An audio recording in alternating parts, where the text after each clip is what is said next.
Hey, what's up, everybody? Welcome to our 5th episode of Explain It to Me. Today we're talking about actually, this is our 4th episode, isn't it? Because the first 2 were together. Yes. 4th episode of Explain It to Me. 5th episode of Wandavision. I'm joined as always by Molly and Ashton. How are both of you? Doing good. Excited to talk about this episode, man. I am too. Our guest today is another Schmodown Inner Geekdom champion, an author, comic book writer. Please welcome Jason Inman. Thanks for joining us, Jason. Thank you for having the vision for inviting me. Wow. Oh. Immediately. I'm pulling out the dad puns. Well, before we get into the episode itself, Jason, what's been your take on WandaVision so far? Have you liked it? Has it been your style? I've really liked it because I was really worried with the Disney Plus Marvel television that we were just going to get more of the same. Marvel, we're 22 movies in. They're great movies. I love them. They have a pattern. And I think we all know we can see the pattern. And I was a little worried where I was like, I don't know if I want 8 episodes of television that are more of the pattern. So to be honest with you, I love that this one is embracing the medium of television and going crazy with some of the weirder stuff. So I've been quite enjoying it. Awesome. What's been your favorite episode so far? Honestly, I think it was episode 3 was the Brady Bunch one, and I think that is my favorite episode because that was the first one where you realize that something was wrong because she kicked out Monica, and maybe I'm a big fan of the Brady Bunch era, but that was the one that really spoke to me. Yeah. Well, we're gonna get into the plot of this episode, so spoilers, obviously. There's so much to talk about. I wrote a bunch of notes. And then, as usual, we'll take some fan questions at the end. If you want to send them in via Streamlabs, you'll get them in the queue, or we'll just take them from chat at the end. But let's get into it. Well, how did everyone like this episode? Because I think it might have been one of my favorites. Liked it a lot. Yeah, I thought it was really good too. There was some really cool stuff that happened this episode. There really hasn't been anything that I have disliked. Because I don't know too much about their backgrounds in the comics, so I don't have much to compare it to. Well, I'll say this and this again as the television writer in the room, and I'm by no means am I being like, hey, there's no arrogance here. I'm just simply the last episode was not my favorite because I don't come to television to watch characters watch television. And that's what last episode was. Whereas I thought this episode was like perfect way of melding the crazy TV tones and introducing some more of that Marvel movie style. Like I said, episode 4 to me was a lot of, I knew all this information. I don't need any of this. Whereas this episode, I kind of agree with you, Alex, like might be close to the top. So. Yeah. In the last episode, I guess it was like a lot of the S.W.O.R.D people just giving context. It was the first one that I thought you could have cut. Or it could have been shortened. It almost seemed like an episode where it was like, just so we're all on the same page. Yes. What's going on? We definitely finished that one, and I think we were kind of like... In case the grandparents don't know what's going on. Right, yeah.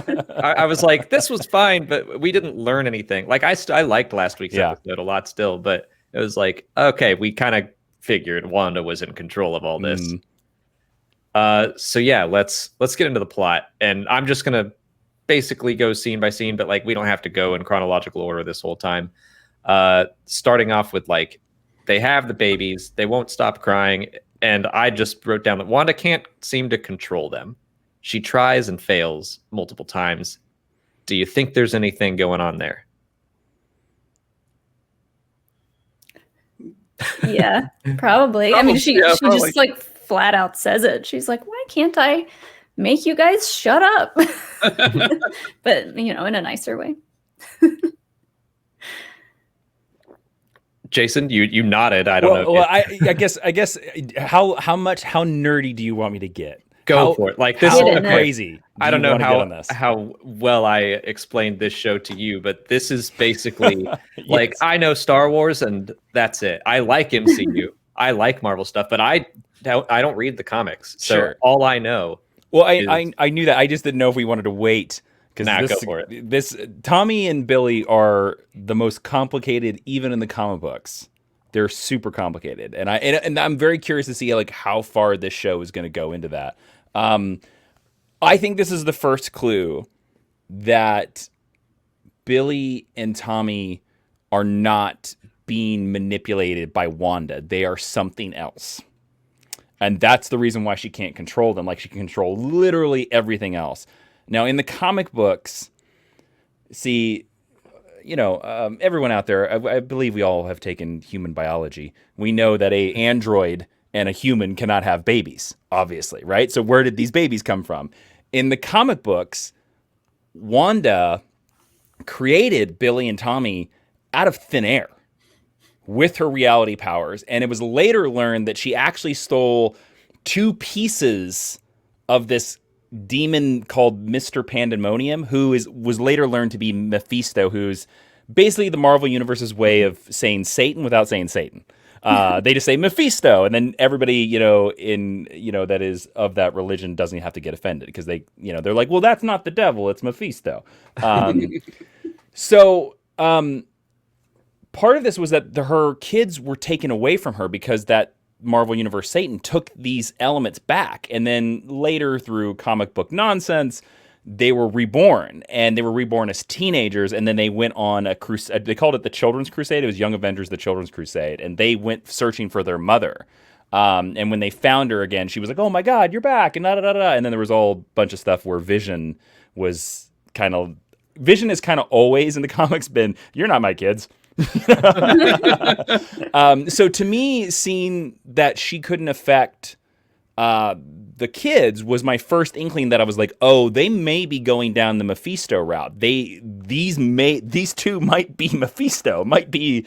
Again, I don't know how far the MCU is going to go demonic because they've stayed pretty scientific so far. So, okay. One thing, I told you, man, we were going down the deep end. I told you. One thing as far as as far as the Mephisto thing, there is a window in the Loki trailer that has a devil character on it that's pretty specific. So that was one of those things where it's like, maybe they will go there. Who knows? Yeah, I just figured the kids in the comics, I know they have separate powers. Maybe their powers, something about that, is blocking her from being able to completely control them. I kept wanting to see, I don't know which one is which, the fast one. I wanted to see him do something.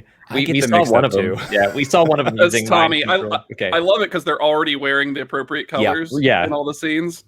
Like green is Tommy, and then the red one is Wiccan, is Billy. Yeah, and he's the one that basically has his mom's powers. And we saw him training the dog. Yeah, he was training the dog with his mind. And so I was like, that's cool. And I want to see Tommy. I want to see Tommy run around and do something fast.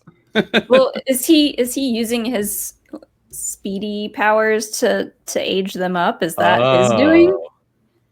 I don't think so. It would be more likely to be Wiccan using the magic stuff, but I don't know. Well, so then it seems like Tommy's just there. I want to see him do something fancy. Maybe he'll get in a race with a certain other character that we haven't gotten to yet. Yeah, that's a good point.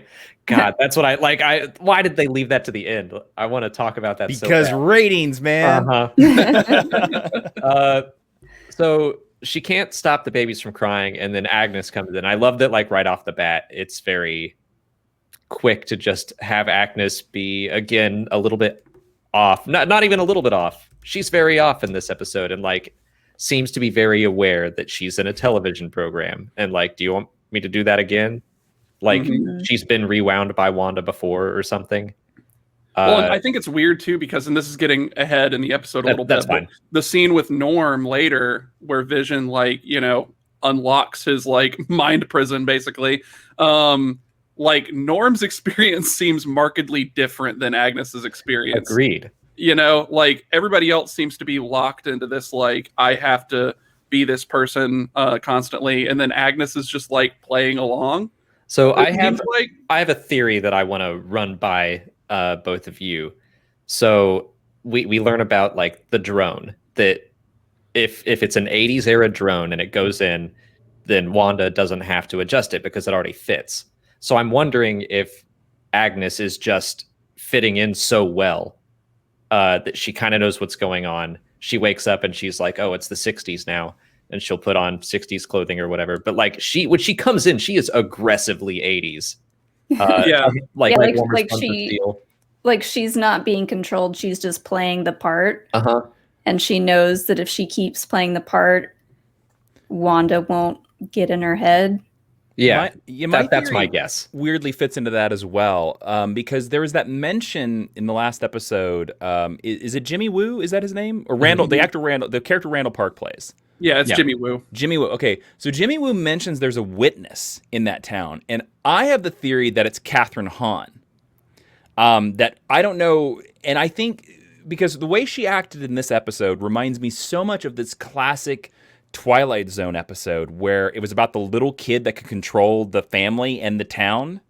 And it's there, you can tell WandaVision is taking a lot of allusions from this. And in that Twilight Zone episode, the family would like smile and pretend so that Billy, the little kid, wouldn't kill them. And I think Catherine Hahn, if she is like somebody that's been through a lot of struggles and a lot of grief, and she was moved there because her life was in danger, I think as soon as Wanda came in and doing all this weird stuff, I think she just went with the flow, kind of like you were saying, Molly, to protect her life.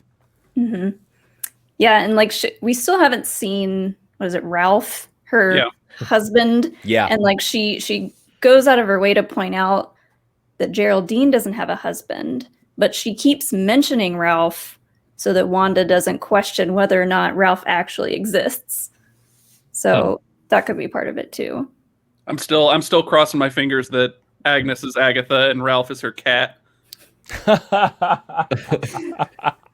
It's like I want Ashton to bring this up every episode. Every episode, see every guest, every reaction to it. I mean, man, that nice Agatha Harkness deep cut there, my friend. Yeah. Now here, apparently, she has the necklace. It looks. Yes, she does. And then we're gonna explain it even further. Here we go. If you know about Agatha Harkness, the person who explained Wanda how to use her powers, Wanda also grew up in this area called Wundagore Mountain, and there were basically human-animal hybrids. And one of Wanda's best friends is a cow-looking human called Boma. And Boma has been seen in the opening credits of this show. In one of the animated ones, they quickly flash Boma, and so like to me, when I saw that, I was like, "Oh, that's as much as we're gonna get." Like that, but I don't know, man. If the cat is Agatha Harkness, then where's Boma? Like, are they gonna go to a petting zoo, and here comes the half-human cow person? Who knows? I mean, I thought for sure that we weren't gonna see, the Quicksilver in this. So who knows? All bets are off, really. So what do we think of the fact that like Wanda doesn't seem to care that Agnes is around for magic now? Like, she stopped worrying about fitting in so much as she did the first handful of episodes, and now she's just like, boom, dog collar. Like, oh, you just watched my children age 5 years. Yeah, I feel like that's just because Agnes isn't reacting to it like it's anything odd. Yeah, I guess. Yeah, she is just like, oh, the kids just aged up 5 years. Quippy sitcom line. Yeah. Kids, you can't control them. Literally. Yeah, I thought that was kind of a weirdly ominous line, considering that there are no other children in the town. Like, we don't know where the children of Westview are. Like, did Wanda send them away before the hex started, or are they there somewhere? Are they magically asleep this whole time, or something going on? Mm-hmm. So I also have this is one of the things I like about this show is that, very similar to Lost, I have so many crazy theories about this show. I weirdly think, and this might be jumping a little bit ahead, I think the Wanda that we saw walk out of the portal is not the same Wanda in the sitcom. Oh. And I think the Wanda that is in the sitcom is the real Wanda, and the Wanda that walks out in her costume is not her. And this leans more back into the comic book storyline where, when these twins got reabsorbed in the comic books, Wanda basically cracked. She went crazy, which seems what they're borrowing from in terms of Vision's death. Now, after a certain point, Marvel Comics was like, well, we don't like that Wanda murdered half the Avengers because she destroyed Vision, she killed Hawkeye, she killed Hank Pym, she blew up Avengers Mansion, did all these crazy things. She was basically a villain for like a decade. And eventually they retconned it to where they said that a demon, basically Mephisto, it was actually another demon, but it was basically Mephisto, was controlling her during all these crazy periods. And I kind of wonder if Disney, MCU, Kevin Feige is kind of going to do the same thing, where they're going to be like, we're not going to turn one of our female Avengers into crazy villainous. We're going to explain that they're actually being controlled by somebody else. Do you guys think there's any that could be possible? Molly, you said something that at the end when Quicksilver appears, Molly pointed out there's an alarm going off when Darcy is watching it. The alarm is sounding, and Molly, you said that it's the same alarm that happens when there's a breach, when Wanda comes out. So it's like, did someone breach and go back in, and now that person is posing as Quicksilver? Yeah. My thought is that it's something to the effect of like maybe like a Faustian bargain monkey's paw kind of situation, where Wanda was like, I want this to be different, and then some entity was like, okay, well, I can make that happen using your powers, and then there's like this side of her now that I don't know. It could either be I'm gonna bounce off of your idea, my friend. I wonder if the Faustian bargain was, I'll bring back Vision to life, but you have to live through these time periods, and you can't break it. And if you break it, I kill Vision. Yeah, and also like when you think about it, it's almost like there is kind of a like puppet master thing happening, because every time that there's something out of Wanda's control, it's something that she wanted but didn't like explicitly make happen. Like there's, if we assume the Vision was the first one, and then like her kind of wishing that she had kids, and then her kind of wishing that her brother was there. Like she talks about her brother being far away and that making her sad. It's like, okay, then the puppet master's like, well, then we'll put him here, make you happy. That sort of thing. Like, I don't know, that kind of sticks out to me. But then also at the same time, Agnes is doing this weird, like lower scale version of that, where she's constantly showing up with the things that they need when they need them. And so it's like she knows the plot of the episode that's playing out. It's like the Muppet movie. Copies. It's like the Muppet movie gag where Dr. Teeth and the Electric Mayhem show up in Act 3, and Kermit's like, "How did you know we were here?" And they're like, "We read the script, brother." Yeah, exactly. Well, I definitely, Ashton, I was thinking this throughout the episode, where I'm like, yeah, this seems like she made a bargain, and there's a lot of like, we'll just jump ahead. Where it is Wanda really in control of all this? Because like Jimmy and Darcy seem to think that she can't be. Wanda says she doesn't remember how it began. And she's also like, Vision, do you really think I can control all these people? And then I don't think she summoned Pietro. I believe her when she says all that stuff. And when she said it wasn't her. And she said that she didn't remember how it all started either. Yeah. So like that, to me, I agree that maybe she did go steal Vision's body, and that was part of the bargain. But now she's like, she didn't know what she was signing up for exactly. Yeah.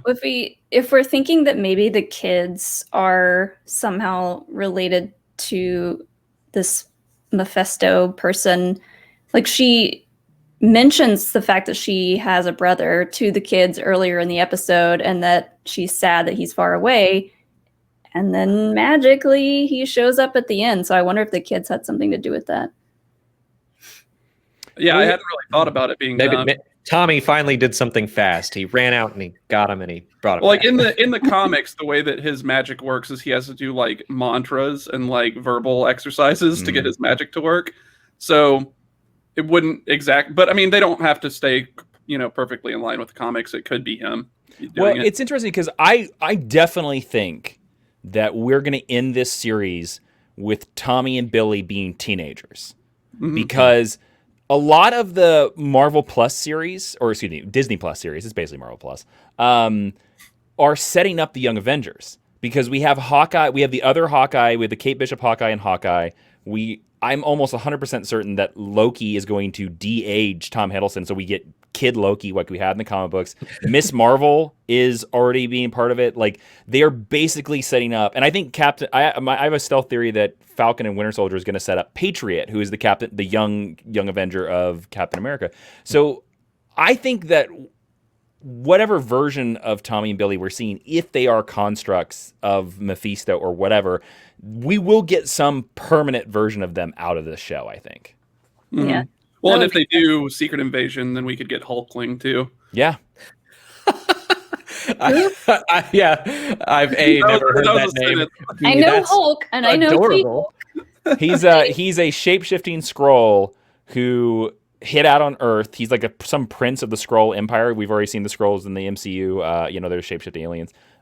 He basically acted like he was an offshoot of the Hulk, and then the reveal was everybody was like, "Oh man, you're a Skrull," because Skrulls can duplicate powers. Shifting himself into being big and muscular. Yeah, and he becomes Billy's boyfriend, right, Ashley? Yeah. Mm-hmm. Okay, well, I definitely want that. I want nothing but Hulkling now. Yeah. So he becomes like Emperor of the Skrull. Yeah, he does. He becomes Emperor of the Skrulls. Yeah. We've gone all over the place already, which is fine. But like, I do want to go back and talk about the Growing Pains intro. Yes. And like the baby photos of Vision. Oh my God, that was so good.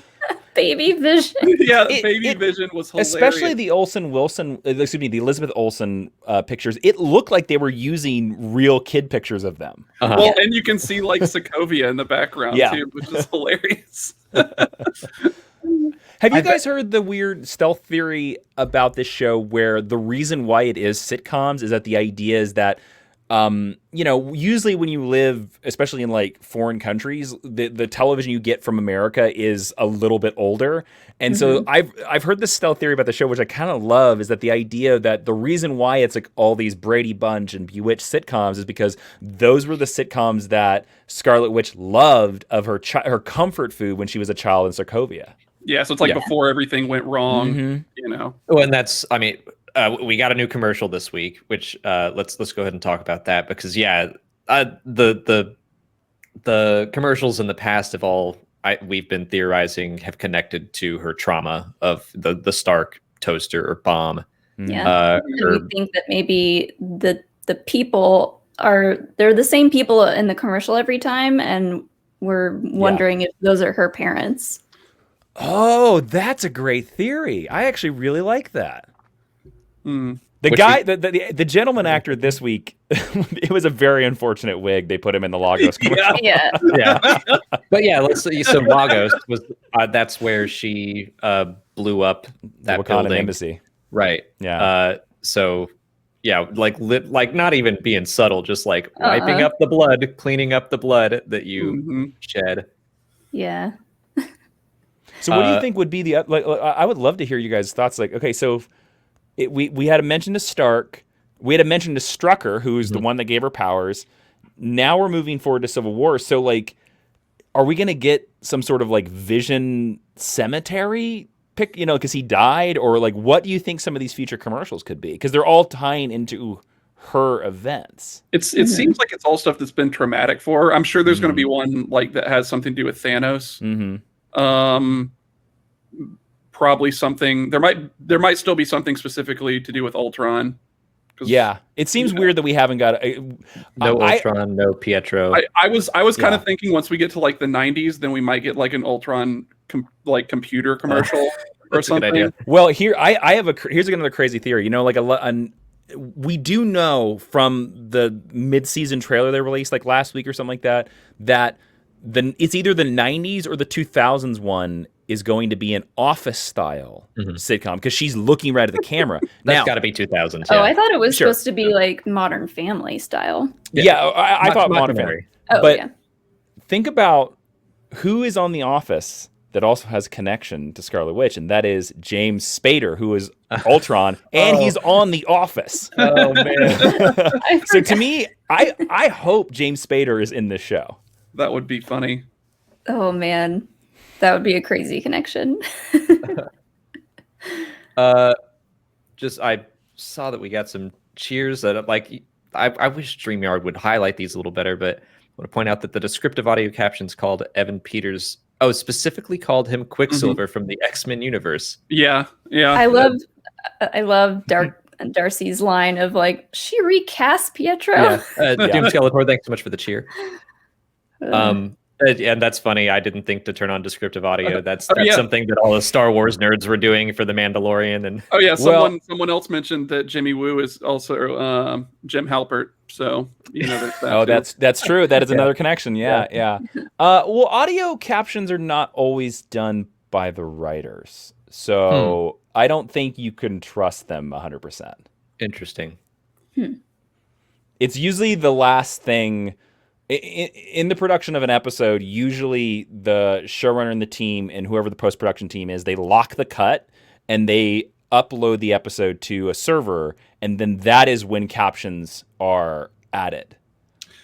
Yeah, okay, I think it would just be so confusing if they cast Quicksilver as Evan Peters and it wasn't actually the Quicksilver from the X-Men universe. That would just be so confusing to people. So I still kind of think that it's probably the actual Quicksilver from the X-Men. Let's come back to this because I have so much to. Yeah, I have so many questions for both of you. Oh, sure. Yeah.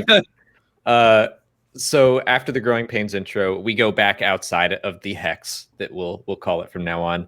I want to talk about my Monica theories. Go for it. Because one of the first things we see is Monica is having a brain scan and they're not working. Yeah. So, Darcy was like, these are blank. And I think we may be getting into the territory of her figuring out her new powers. And she says, I know this The aerospace engineer. Which could be... Buckle up. This is where I have the most notes and questions. This outside area. Could be Reed. Or could be Sue if we're bringing Fantastic Four stuff into this. Yeah. She could. Who's the aerospace? I think Sue Storm was more the aerospace person, if I remember right. I would love it if it were Sue and not Reed because she just. And I feel like she didn't get enough. From what I always understood, Sue was more into biology. Now, it depends on which version, because they've kind of reset what Sue's... Because in the original version, Sue was just Reed's girlfriend that he was like, come on! And she was like, I'm coming, baby! And, which is why my theory is that it might be her. Yeah, I would like that too, yeah. And I think in some of the stories too, her dad is involved in the project. And so that would be a really cool way to do it, would be if it's Sue's dad that shows up as the aerospace engineer. And then that's kind of leading into okay, then that astronaut program that they talked about with S.W.O.R.D probably is the thing that the Fantastic Four end up coming out of.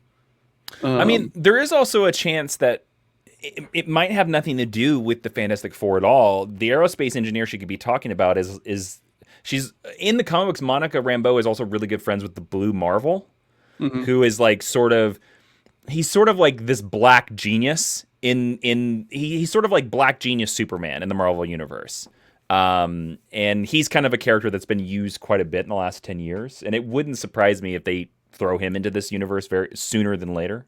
Could be cool. It's really hard to say because there's so many characters in the comic books that have 5 PhDs for no good reason. Yeah, there's a lot of astrophysicists in the Marvel universe. Well, at first I thought it was going to be Captain Marvel, but then her name gets mentioned, and Monica's like, we're not talking about her, which I was like, interesting. Yeah, I thought that was kind of interesting too. I wonder if they left off on bad terms. Somehow. Well, do we know that is Captain Marvel 2 going to take place in the present day, or is it going to be a little bit... Do we have any information on that at all? Not that I know of. I have no clue. I know that this actress is going to be in Captain Marvel 2. Okay, so this could just be a little setup of... Yeah, are we going to set up why she doesn't like Carol? Or is Captain Marvel 2 going to be how her mom got cancer and whatnot, or I don't know. Ooh, yeah, that's a bummer. If Captain Marvel is somehow Well, think about it. Okay, so like a lot of the Marvel heroes are baked with cosmic radiation. Okay, they seriously are, right? Is there a chance? There is. I think there might be a chance that maybe they retcon that the reason why her mom dies is because of something that Carol Danvers accidentally does, or some villain they fight that we haven't seen in the next Captain Marvel. Kind of like a Dr. Manhattan kind of thing. Yeah, and maybe the reason her scans are blank is because whatever that incident is, because Monica Rambeau becomes a hero herself, becomes Photon. Maybe she's already been transformed into Photon. Yeah, and I mean, AG1193 and Darth Mr. Meeseeks are both saying that it's supposed to be. Wait, sure. AG says present day. Darth Mr. Meeseeks says before Endgame. So who knows? I don't know. Nobody knows. So nobody knows. I mean, they haven't announced it, is what that means. Like, it could just be that Monica's mad because, like, she thinks that Carol should have been on Earth when the snap happened, and she was like off in space. And so maybe if she was there, then things would have been different, and she wouldn't have got like shunted off into wherever for 5 years while her mother died. So some quick Googling just says it's reported that it will take place present day after Endgame, and it's 5-year time jump. So that would put it at 2023. All right, cool. All right, but yeah, I mean, I don't know. I think it'll be interesting to see why she's mad at Carol. Yeah. Mm-hmm. So I want to get like final guesses from Ashton and Jason. Who's the aerospace engineer? Who's your top pick? Who do you want it to be, and who do you think it'll be? And I assume whoever it is going to show up in this show, because like it was way too blatant of a mention for it to not go anywhere. We saw the DM go out. Okay, so I do think whoever it is going to show up. I want it to be Reed Richards, but it's not Reed Richards. If there's no way Reed Richards is showing up in this show, I think it's way too early. I don't think they've even casted the Fantastic Four, to be honest with you, yet. I mean, it's early from when that movie's coming out, but honestly, I was like, they're not going to do anything 20th Century Fox in this show. There's no way. And then the end of this episode happened, and I was like, what the hell? Well, I get that, but I honestly don't believe the Fantastic Four have been casted. To be honest with you, I think the only work they've done on the Fantastic Four is they're like, hey, somebody Photoshop that logo. Yeah. John Watts, you got us opening? Cool. I don't think there's even a script. I don't think they've talked about it. I think you're probably right. Yeah. That's totally fair. I just liked the idea that we were going to go ahead and get Monica's powers and get those characters in here, but I don't honestly know. Ashton, do you have any? It seems a little weird that it wouldn't be like a Marvel Comics character. Yeah, my guess and my the one I would like for it to be is probably Sue Storm's father. I think that would Franklin Richards. That'd be smart. Or Franklin Storm, excuse me. Franklin Storm. Yeah, I think that would be a good like lead in to him being involved in the whole like astronaut program with S.W.O.R.D that they already dropped or like mentioned. And it would just sort of tie some things together without it being too like big of a, and here's the new superhero. That makes a lot of sense. Like someone who would be a background or like an introductory character in the Fantastic Four movie, but doesn't have to be like, okay, we cast Reed Richards 4 years out. Yeah, I just did some Googling to like give out another pitch based off your stuff, Ashton. A person it would be cool would be, what if this show introduces Abigail Brand, who is in the comic books, she's the head of S.W.O.R.D. And she deals with space. She could be an astrophysicist, and it would be neat if this show is like the show that cements her as the head of S.W.O.R.D, because we are dealing a lot with the guy in charge of S.W.O.R.D, and it's every scene is basically like, this guy's a dick, this guy's a dick. I'm kind of suspicious. Literally, that's Hayward. A line. He's a dick. I'm actually really suspicious of Hayward because when we first meet him at the beginning, he's really nice, and he's like being real buddy with Monica, and apparently they know each other from before, and like they're really friendly. And then now he's being like a super like dick move guy. Like he's tricking Monica into like sending something in that's going to shoot missiles at like Wanda and her kids. And then like, and also when he shows them the footage from Wanda breaking into the facility, he says something that's weird, which is what initially made me start thinking like something's off with this guy is he says that he got approval from S.W.O.R.D headquarters to show them the footage, but he's the director of S.W.O.R.D. Yeah.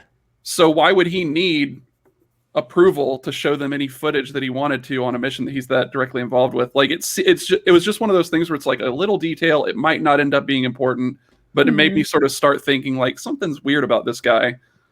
I've seen a couple people in the sorry to interrupt you, Alex. We're probably about to say the exact same thing. Oh, I was gonna say I've seen some people talking about Ironheart. Oh, okay. And who is Riri Williams, and I know they've announced her Disney Plus show, but I was gonna ask, I couldn't find it in quick Googling if that character has been cast already. Because if she's been cast, then maybe they cast her because she's gonna show up in the show. Maybe, yeah. I have no idea. I was gonna build off of what you were talking about with S.W.O.R.D, and okay. So Colonel we're fighting over control Molly. Colonel Cactus was talking about, so S.W.O.R.D is definitely doing something shady with Vision's body. Yeah, they were like dissecting him. Yeah, so like they're up to no good for sure. Well, and my they're saying that she has been cast, so who knows? Dominic Thorne, is that okay? I'll do some quick Googling. But yeah, my theory with Vision's body is that Wanda broke in there basically just to get the body out because that's not what he wanted. Like Hayward even specifically said, or whoever was talking about it in that scene was saying specifically that he didn't want to be used as a weapon, and the sentient weapons group is dissecting him.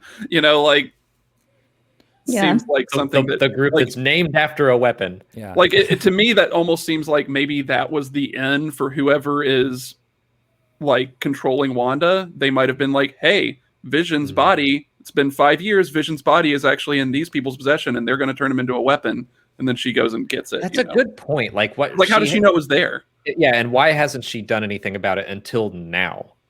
Well, I guess we don't know how long after Endgame this has been, and she was blipped. Seems like it's only been a couple weeks. Yeah. But she also blipped away. Yeah, that's right. Yeah, but it's been at least 5 years because Vision was like pre-snap. So what if I'm a loud typer, you person in the Twitch comments? By the way, Dominic Thorne they announced that December 10th. She has a cast. So cool.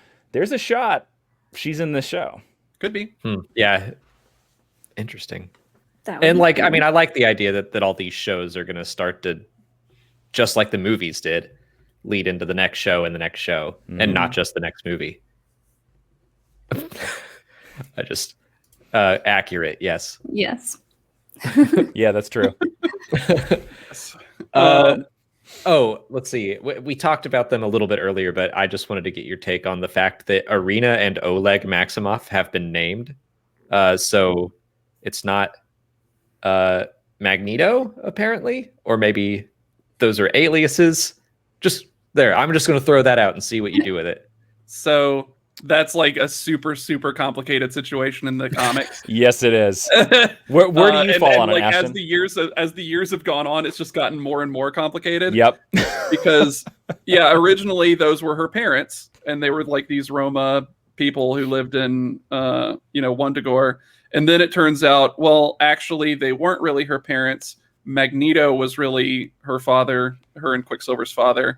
And like they end up finding that out. I don't actually, that was so long ago. I don't actually even remember how they actually ended up finding that out specifically.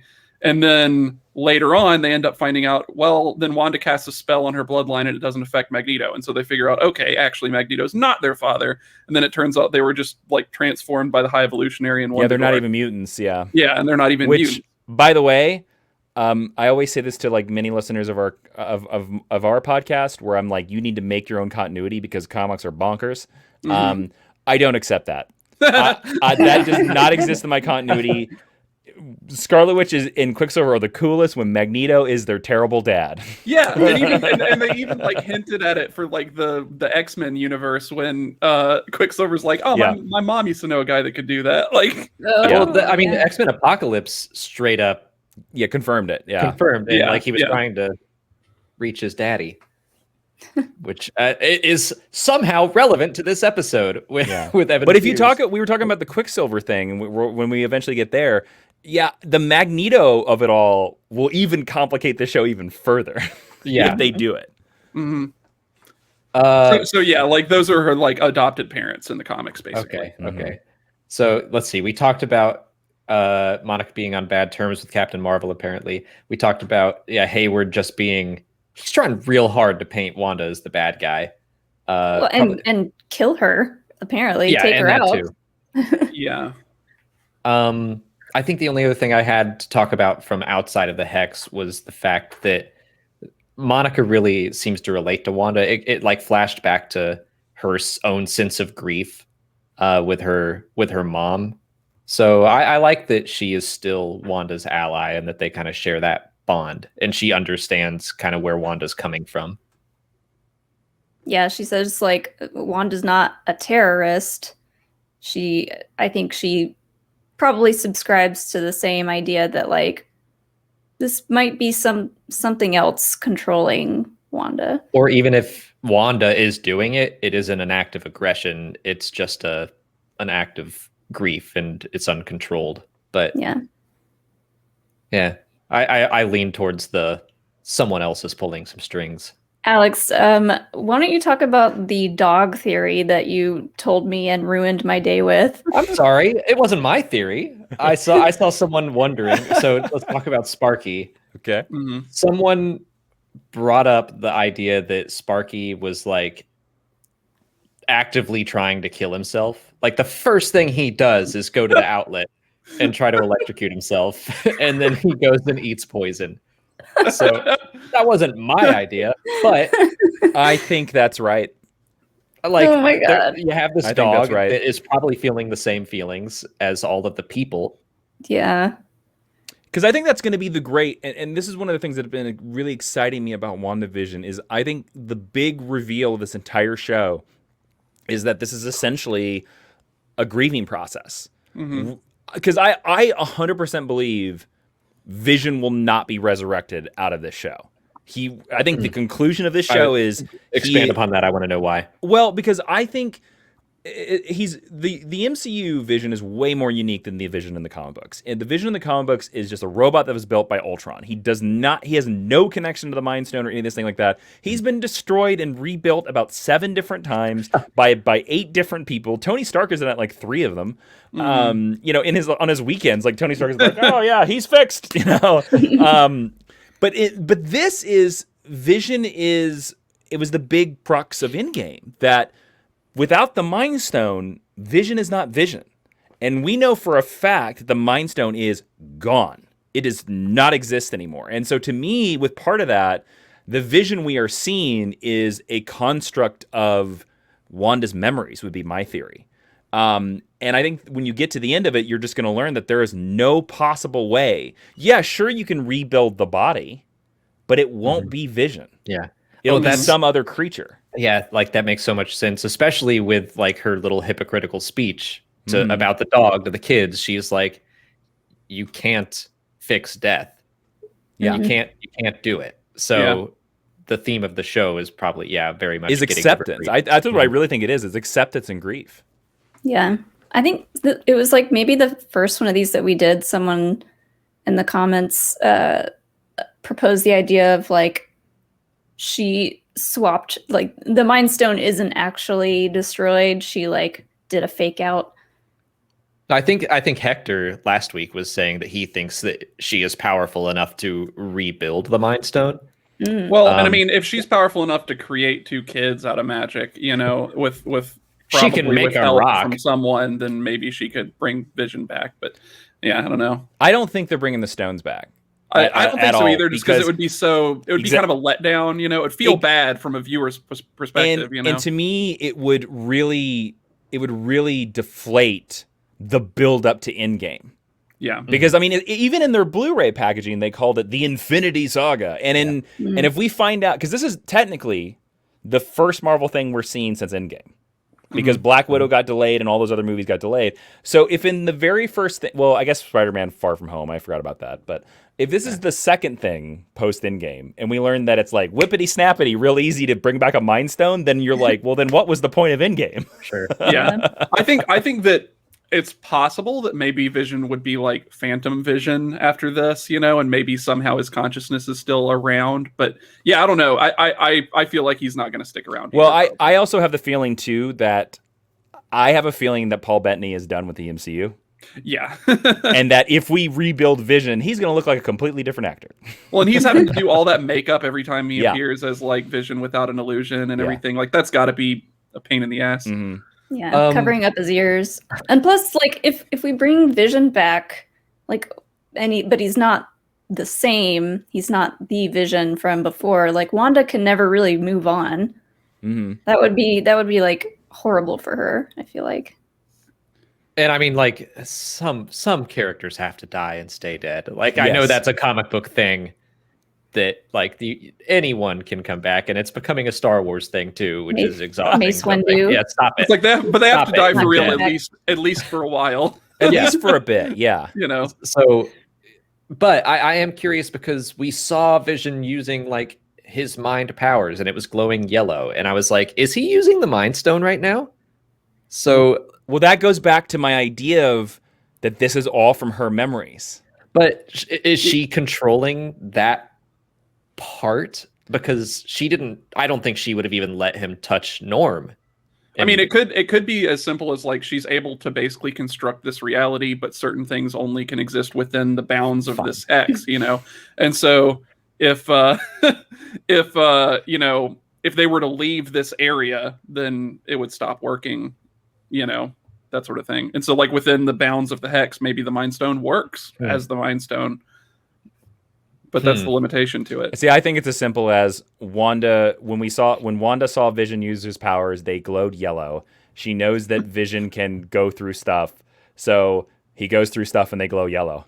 Yeah, that's probably. I don't think it's any more complicated than that. Yeah, that's just the reality that she has established, even if she isn't specifically affecting it. Okay, it's one of those funny things as like a comic book fan watching shows like this. You always jump to these like crazy complicated conclusions about everything. Like when Sparky showed up, I was like, "Is that Lockjaw? Like, is that an important character who's a dog?" No, he's the astrophysicist. No. Yeah.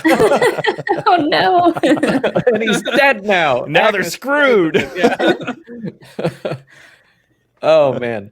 So let's see. We talked about Vision. We're almost to Quicksilver, but I did want to talk about why are there no children in Westview, and obviously that relates back to the second episode for the children.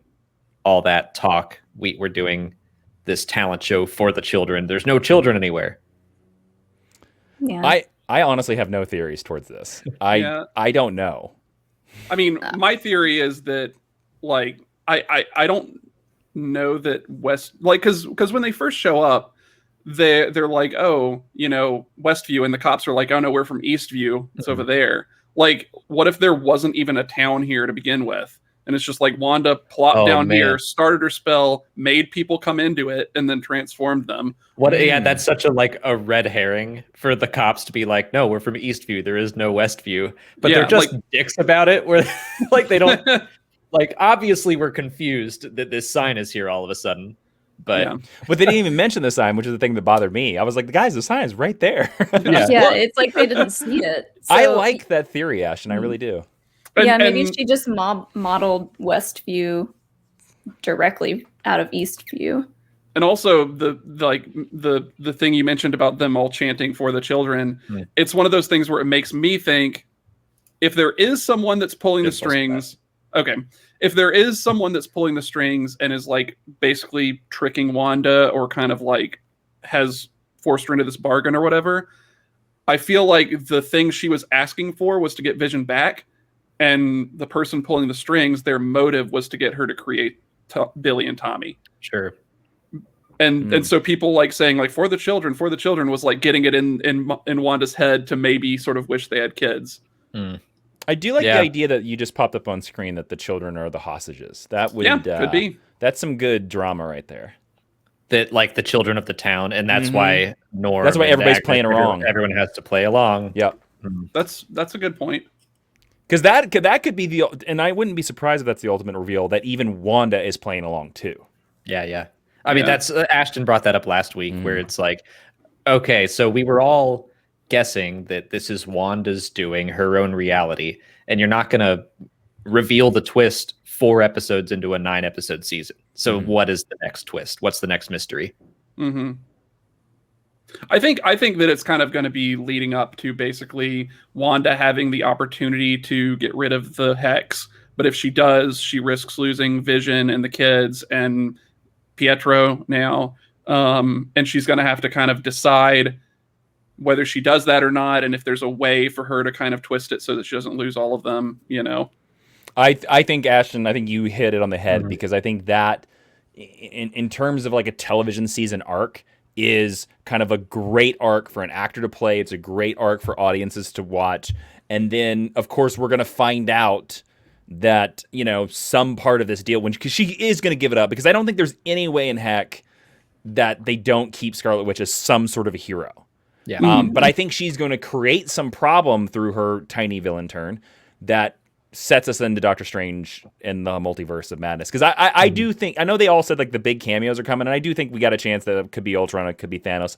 I honestly think it's just very simple. I think Benedict Cumberbatch is in the last episode.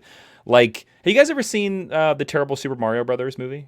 Oh yeah. Okay. Yes. Yeah. You know How dare the last scene is like Princess Peach is like, we gotta go. I honestly setting up an obvious sequel that never happened. Yeah. I honestly think the last scene of this show is Doctor Strange like opening the door and being like, I need you, Wanda, let's go.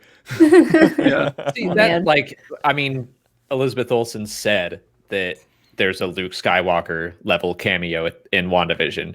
And I mean, maybe it was Quicksilver, but well, and if we're going to go there, also Paul Bettany mentioned that it's someone who he's been dying to work with. Which makes me think it's not Evan Peters, because he's not that big of a name, right? Like, maybe he loves Pose. Maybe, yeah. The thing maybe that he's immediately a big made American me think, Horror Story fan. Yeah. I mean, the thing it made me immediately think of, which is maybe being too much of a comic nerd and thinking about the stuff that might be too complicated for a TV show, is like, well, what if someone else follows Quicksilver from whatever universe Wanda just pulled him from? You know, like, what if Xavier is able to start talking through his head or something?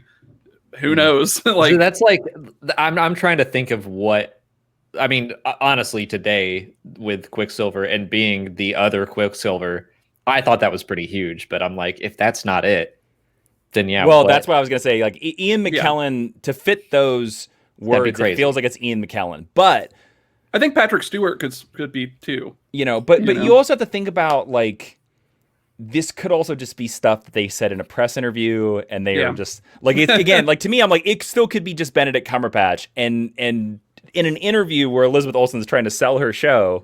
You know? I totally agreed. Yeah. Well, and from that perspective, like it being akin to the Mandalorian moment, like that could mean anything from different people's perspectives. Like we as fans, we love to like just blow this stuff up, but half the time, I mean, because remember all the insane theories that were out about Endgame? I remember everybody thought Endgame was going to end where the Silver Surfer was going to show up, and here was Galactus and the Fantastic Four, and that didn't happen. I remember that for like Avengers 2. Like, I think that's when I was like, I think I'm done reading Marvel theories. Yeah. In the thing that when we were talking about the last episode, I briefly mentioned just like a crazy theory that maybe Wanda's going to do kind of a reverse House of M thing. And I mean, it's still, I think, is a crazy theory, but it's a little less crazy than it was a week ago. You know, it's funny. I kind of have always thought the same thing. And if we're ready to talk about the Quicksilver of it all, we're there. Let's do it. All right. I have so many questions about what this means, just not for the show, but the MCU. So when we see Evan Peters as Quicksilver, actually, he's dressed as, I looked it up, he's dressed as Tom Hanks. It's a Tom Hanks cameo, is what they're referencing. His specific outfit is an Easter egg to a Tom Hanks sitcom appearance. Okay, hilarious. That's great. I'm not certain if it's a bosom buddies or it's also his family ties. I was certain the comments could probably tell us. But it's interesting because I love that they specifically couched it for the audience with Darcy being like, oh, she recast Pietro. I do think there's still a chance that we might see Aaron Taylor Johnson, or this might just be it. Like, this might just be Evan Peters as Quicksilver from here on out. And I'm fine with that. And if that is true, then that to me says, what else has she rewritten? Has she rewritten mutants into the Marvel Universe? Yeah. I mean, would that exist outside of the hex?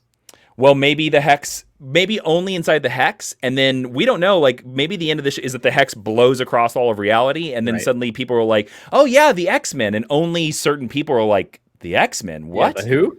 Yeah. Well, and it is one of those things where it's like Wanda and Pietro survived those S.W.O.R.D experiments and ended up coming out of it with powers that were like activated from the experiments, and everybody else didn't. It didn't work on them. So, I mean, maybe there is like an X gene out there that's just dormant in a bunch of people. I saw Lucas B Gaming earlier. I wrote this down because I thought it was such a good question. But Pietro doesn't recognize Vision. He says, "Who's the popsicle?" Mm-hmm. Pietro should recognize Vision, should he not? Well, the other thing about this, again, I assume the next episode is going to explain the rules of Quicksilver, because Evan Peters played the 70s and 80s Quicksilver in the X-Men franchise. Oh, wow. Mm-hmm. And this is the 80s episode. So maybe he'll be Quicksilver for the 80s and 90s, and when we get to the 2000s, maybe we see Aaron Taylor Johnson. I don't know. I do hope that Aaron comes back, just because I don't know, if I were him, I'd be a little bit bummed that yeah. Well, I've heard that he didn't have a great time on Avengers Age of Ultron, and ever since then he's kind of been like, I'm out. Well, but who knows? I don't know anything more than that. I like Evan Peters. I prefer him as I do too. Yeah. I mean, I could see him not wanting to come back though, because it's like a lot of these other actors that were involved with MCU, they end up in like at least 2 or 3 movies, but his character was just kind of like in one and done, So that I could see him being kind of like, all right, I'm done with that then. Yeah. I mean, I know Evan Peters is in the next episode. Like, we know that for a fact. Or not Evan Peters. I meant the other. Sorry. Yeah. So I don't know. I mean, well, let me ask you guys, as Alex and Molly, as the non-comic book nerds, the normies, yeah. If they were just to be like, that's Quicksilver from here on out, are you okay with it? I mean, I want some sort of explanation. Okay. I want to know, exactly how he got here and why Wanda recognizes him to a degree. But I definitely am getting this. It feels like, we've heard all the rumors of the next Spider-Man movie being a big multiverse thing. And I like that WandaVision's like, we're going to do it first. Well, but I wouldn't have a problem with it at all. Like, I would just play along, be like, yeah, sure, that's Quicksilver. Sure. Except for the fact that Darcy was like, she recast Pietro. Well, I guess what I was going to say is, what if that's the only explanation you get? That now, because of Wanda's powers, Quicksilver looks different. I guess that works, but I don't think Wanda did it. I agree. Yeah, she says I didn't make the doorbell ring, and she seemed surprised. She seemed confused, so she recognizes him. But I think it's like someone else that's managing to hijack part of Wanda's power. Because that would still satisfy Monica's thing about it's all Wanda, all of it's Wanda, and she somehow knows that it's Wanda's power is making all this stuff happen. But if the thing she made a bargain with, if that ends up being the direction that it's going with, maybe it has some control over her powers for the time being, and it's doing these things. But if that were the only explanation, I mean, I'll get on board. But I hope that there's more to it, and I think there will be, because of the fact that we have heard so many rumors about Tobey Maguire and Andrew Garfield coming back, and it seems like they really want to explore this. Another thing that I've heard is, and I think this is definitely connected, is that this takes place now 3 weeks after the blip, which is about the same time frame as Spider-Man: Far From Home, somewhere in there. And in that movie, even though we found out it was later, it was a fake Nick Fury, Peter asks him, he's like, what about Doctor Strange? And he's like, Doctor Strange is busy. Which always made me think that this is the thing that Doctor Strange is busy with. Could be, yeah. I mean, we know that this is leading directly into Doctor Strange, so it would make sense for him to at least appear. Doctor Strange could be... Is Far From Home 8 months? I don't know. Somebody else is saying that it's 8 months after. I'm going to look it up. Doctor Strange could be busy with anything at any time for any reason that we don't know about yet. But yeah, that's true. I mean, that's the other thing is like there's a Far From Home is a full school year later. Okay, well then maybe that's wrong. I don't know. Well, maybe he's busy with the Multiverse of Madness then. I don't know. Yeah. Yeah. Their timeline doesn't make any sense. It does seem like it would just be a logical thing though that they would try to contact Doctor Strange. Like, you know, he has an address in New York. Like you could just know where you live. We're in Jersey, yeah. Yeah. It's like and he's like the Sorcerer Supreme, and there's this weird hexagonal spell controlling an entire town. Like seems like the kind of thing that would be right up his alley. Yeah. So what do you think this means, not just for the show, but for the future of the MCU? Having like this is our first kind of multiverse thing, whether or not this is specifically meant to be the X-Men version of Quicksilver, which I mean, I agree with you, Ashton, that I think if they're going to do this, it might as well be. Yeah. But I mean, the next episode is the 90s. Like, one thing that would be a funny joke would be what if it leads into a bunch of villains that have just been like throwing body armor into the hex and turning it into like cargo pants and flannel shirts during the 90s episode. And then they have like all this weird bulletproof clothes. I will tell you this because of the 90s. If I was in this room and I was working on this show, the first pitch I would make for the 90s episode, especially if the idea was like, oh, we can have Evan Peters, I'd be like, there needs to be a scene where Evan Peters picks up a guitar, an electric guitar, and goes, just lean into it. Yeah. And like plays a version of that song. That would be great. The music in this show has been awesome so far. Yeah. Like every time they've had anything, like Voodoo Child was perfect. I loved that moment. Yeah. I'd love to see another one. Those are always so much fun. Yeah. I do know that the next episode is when we get to see them in their like comic book costumes, because there's like it's like Halloween or something like that. Which it seems like exciting. From like the trailer and stuff, I wonder if Vision is back into kind of being under Wanda's control. Oh, which we didn't really talk about this, but man, when she starts playing credits over Vision getting angry, A, I loved it. B, it gave me real Too Many Cooks vibes. They were the real credits, by the way, too. Oh, yeah? Yeah. Oh, cool. Yeah. They were the real credits, just like kind of jazzed up in the font. I love that. But that was such a flex. She was and also the moment where he was like, "You can't control me like you control them," and she's like, "Can't I?" Mm-hmm. You know? Yeah. Well, I love that too because it gave to me seemed very meta. Where I was like, "Oh, so there is a real reset. When we stop, they stop. Mm-hmm. You know, and everything starts over." Mm-hmm.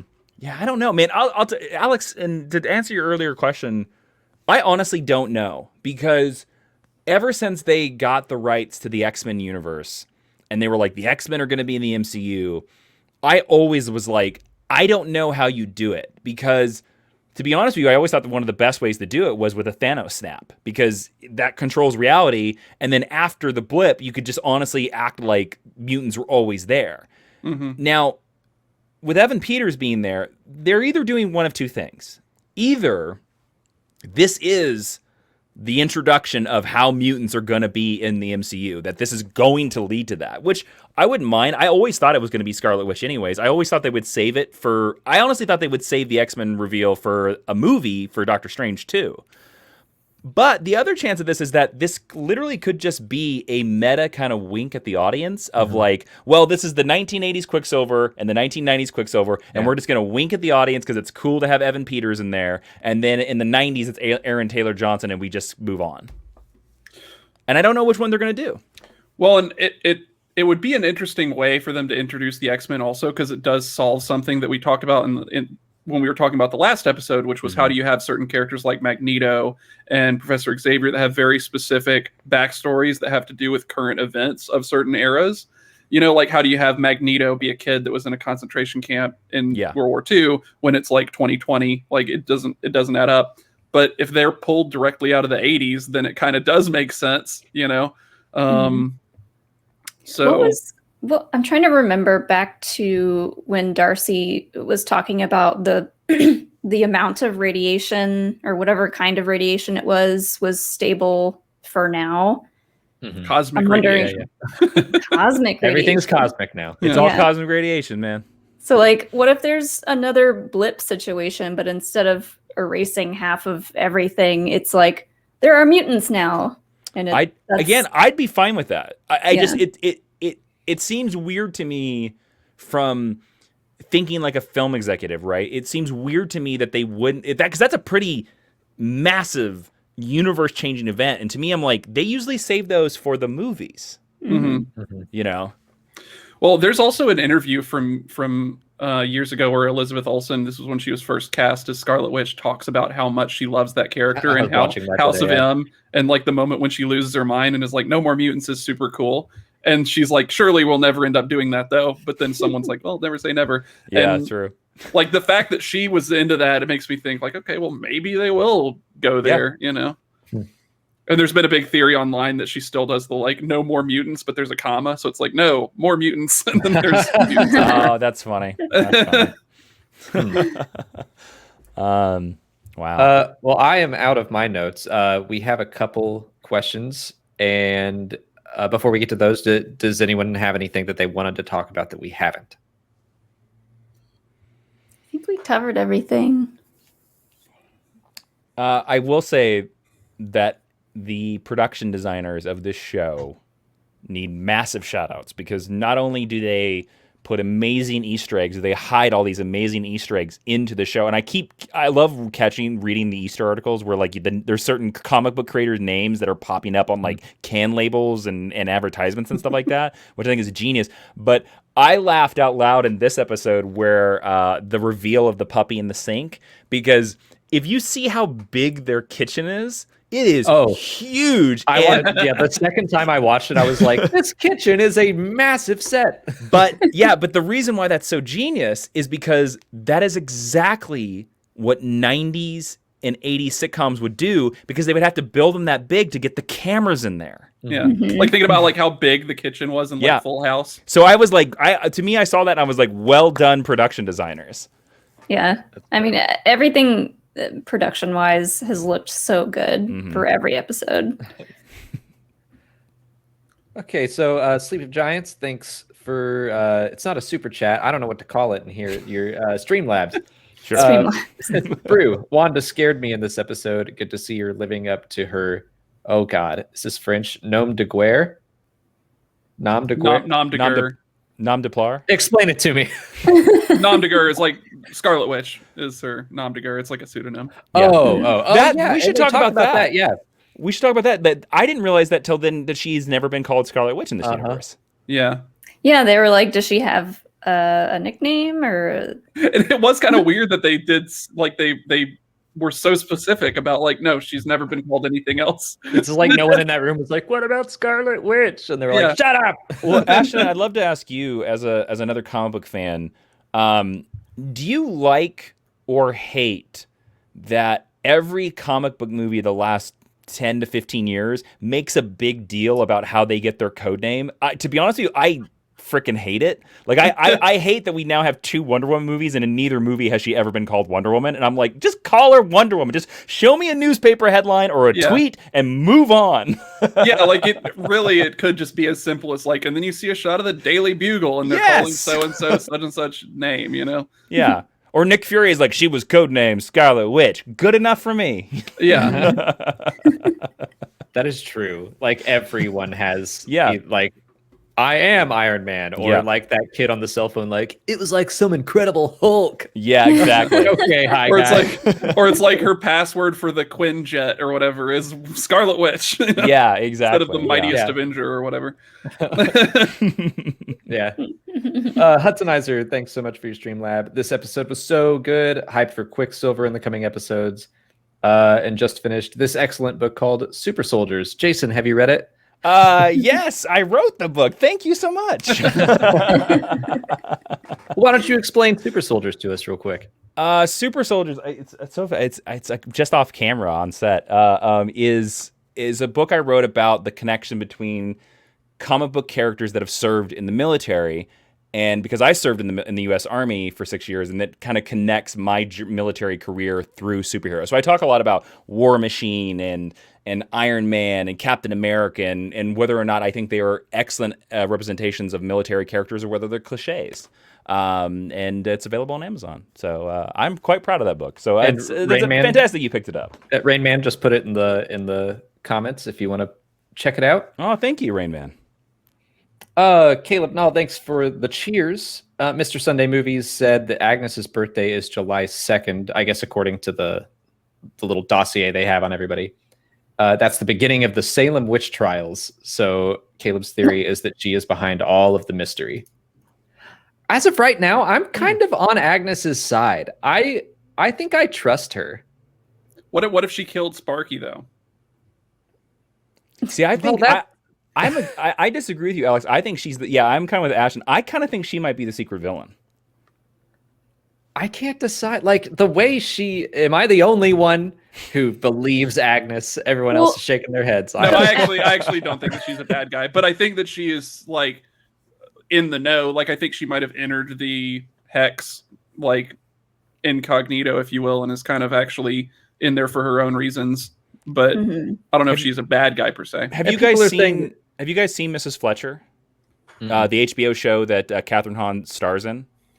One, it's fantastic. It has nothing to do with it's about a lady and it's about a lady after her son leaves high school and her sex life and stuff like that. But it's a fantastic show and Catherine Hahn kills it. And I've always thought that I'm like, they cast Catherine Hahn in this role for a specific reason. You know, it's more. She is excellent as like the neighbor and stuff like that. But like when you see Mrs. Fletcher, you're like, oh no, this actress has an astounding range. And I think she's in this role for a reason.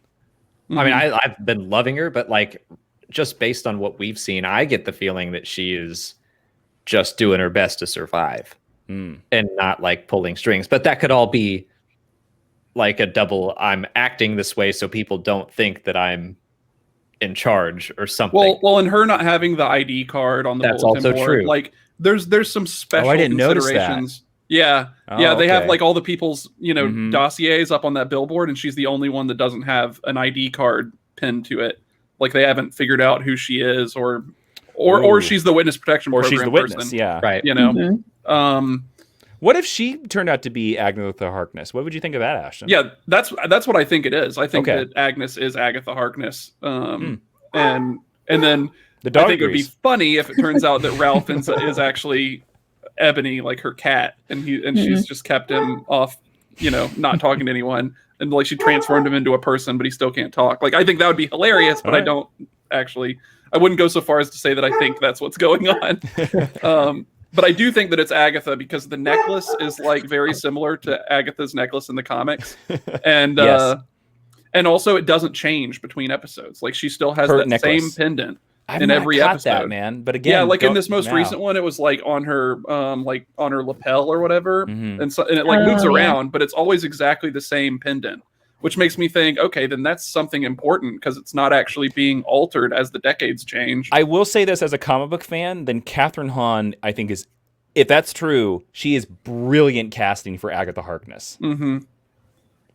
Ashton, I think you explained who Agatha is. First of all, Hilo was just literally sitting on our bed barking at nothing. B, explain to me who Agatha Harkness is for the fourth time, I think. She's this like witch who is a magic user, and she basically teaches Wanda how to use actual spells and like magic instead of just using her like mutant power. Well, they're not really mutant powers, but her like hex powers. She teaches her how to actually do magic spells. Okay. She's basically Wanda's superpowered mentor.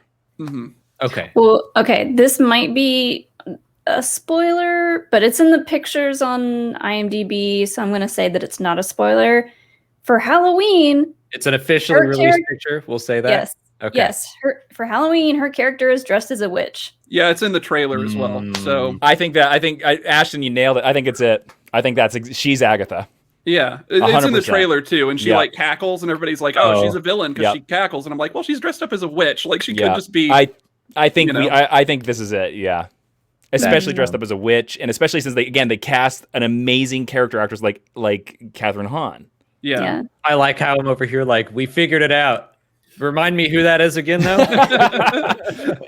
Look, so there now, are no Agatha Harkness comic books, really. She's always like kind of a background character in 1 and 2 scenes of like various miniseries. So you're not missing anybody important. There's a really funny scene where she was dead for a long time, and then Wanda basically like brought her back from wherever she was, and then the first thing she does is she's like, "I'm gonna go to a nudist beach," and she's like this old lady, and everybody's just like, "Ah." Yeah, the thing I remember is like when Wanda figures out like what's the deal with the kids, like Agatha Harkness just basically shows up as an exposition device to be like, yes, you figured it out. Now let me explain it further so the readers understand. Interesting. Well, and that scene where like they figure out that the dog is dead and the kids are like, well, you can fix the dead, and Agatha's character is like, wait, you can do that? Like she seemed very interested in that idea. So yeah. So yeah, I mean, like at this point, I'm almost 100% sure that Agnes is Agatha Harkness. But who knows what's going on with Ralph though? Like, I mean, it could Ralph's be that she's the devil. She could have just made up this name to fit in with the neighborhood because like a woman needs to have a husband or she's suspicious, like Monica was. Yeah. Like it could be something like that, or maybe it's some actual character that's, I mean, she said a lot of weirdly suspicious things about him. So I can't wait until it's the cat and we all freak out. Oh my God. If that ends up happening, I'm going to be thrilled. We'll just give you this show after that. If that happens. This is your show now. Oh God. That's all I've got. I have no more notes. I have no more questions. Does anyone have anything else they want to talk about? Someone in the chat just put this. I don't know who Dottie is, but I hope she comes back because I love her, and I can't think of the actress's name. Emma Caulfield. Yeah, okay. I was gonna say, Buffy. was she Anya from Buffy? It wouldn't surprise me if she comes back, but it wouldn't surprise me if we don't see her again. I believe, I think she was in the yeah, she's in the trailer in color. Oh, cool. So we have not seen the last of her. Yeah, very cool. But no, I don't know, man. Like this is, I will say the great thing about WandaVision so far is that I have not felt this much excitement about figuring out Easter eggs or theories since basically Lost. Like I can think like, because I feel like this is like, we've had a lot of television shows like Game of Thrones is sort of this, and but like I feel like I haven't felt this way since like 2010 when Lost ended, because I felt like that was the other show that like it seemed like everybody in America was, well, what does this mean? What does that mean? What does this mean? Who's that person? And that's what that's what I love about WandaVision so far. Well, let me go ahead, Ashton. I was just going to say, I've also really loved the aspect of the show that I've really been enjoying is that it's constantly been surprising me with how far they'll go. Like there's been constantly things like, I'm like, okay, well, surely they won't do the whole like her twins thing and like make those characters a thing through a TV show. And then they did. And then, surely Quicksilver won't be in the show and they won't touch the whole mutant angle. And then they did. And so like, what's next? You know? Ashton, what's not going to happen next week? Surely they won't. Or is Quicksilver thrown it all out the window and you can't? Quicksilver has just blown my mind. I have no idea what the next thing is. You know what Quicksilver is? This is the MCU's Cobb Vanth, I think. If Ashton's reaction is anything like, I was like, they're not doing Cobb Vanth. They're not going to do some book character who was in 3 chapters and put him in their major TV show. And there he is. And Timothy Oliphant's playing him. Okay, here's this is where I have to go ding, ding, ding. Who is that, Alex? Okay, so he's a character. Explain it to me. Yeah. He's in 3 chapters of a trilogy of books. He's a dude that found Boba Fett's armor in a sandcrawler, and he put it on, and he tried to protect his town. And so people were like, Boba Fett's coming back to this show. And I was like, I mean, that's cool, but they're not going to do Cobb Vanth. They're not going to explain how the armor got from the Sarlacc pit to Boba Fett. Boba Fett's just going to show up, and he's like, I've got my armor, and that'll be it. And then they did Cobb Vanth, and I was like, they brought this the most minor character. All right, cool. And they had a major person play him, and like that just threw me over the moon. And I'm like, okay, they will literally do anything. Anything is possible now. Well, I'm gonna pick up the baton. It says Ashton. You go first. I'm gonna say I think we will literally see Evan Peters turn into Aaron Taylor Johnson. Oh. That's either between like Animorph style. And to be honest with you, I hope this would be my pitch for it. I would love if it was in an edit, like a jump cut. Like if we jump cut and suddenly Aaron Taylor Johnson is there. That would be cool. In the same clothes and everything. Yeah. Yeah. My thing is that, so we know Scarlet Witch and Vision do their traditional costumes for Halloween in the 90s episode. What I think we won't see, but I would be thrilled if we do, is Quicksilver doing his traditional costume and also getting to see a slow-mo scene of him running around with Tommy running around too. Because he's Speed. That would be great. And taking candy. And them both being able to, taking like trick-or-treat candy. That would be hilarious. Oh, that, like if he's a bad influence uncle. Yeah. Which, I mean, the first thing... Yeah, he should be. I mean, based on the like wardrobe and everything from this, it looks like he's like the wild one, you know. I love the character that he played, where he's instantly like, "Hey, can I give my little sister a hug?" Like, "Hey, who's this popsicle?" Yeah, I think that's a great idea. All right, well, that'll be it for this week's episode. Jason, please let everyone know where they can follow you, how they can support you. Buy your books, etc. Sure. You can find me on Twitter and Instagram at Jawin. That's Jawin. It's the first three letters of all three of my names, Jason William Inman. If you go to jasoninman.com, you can buy signed copies of my books, including Super Soldiers like the one they talked. And right now I have a Kickstarter.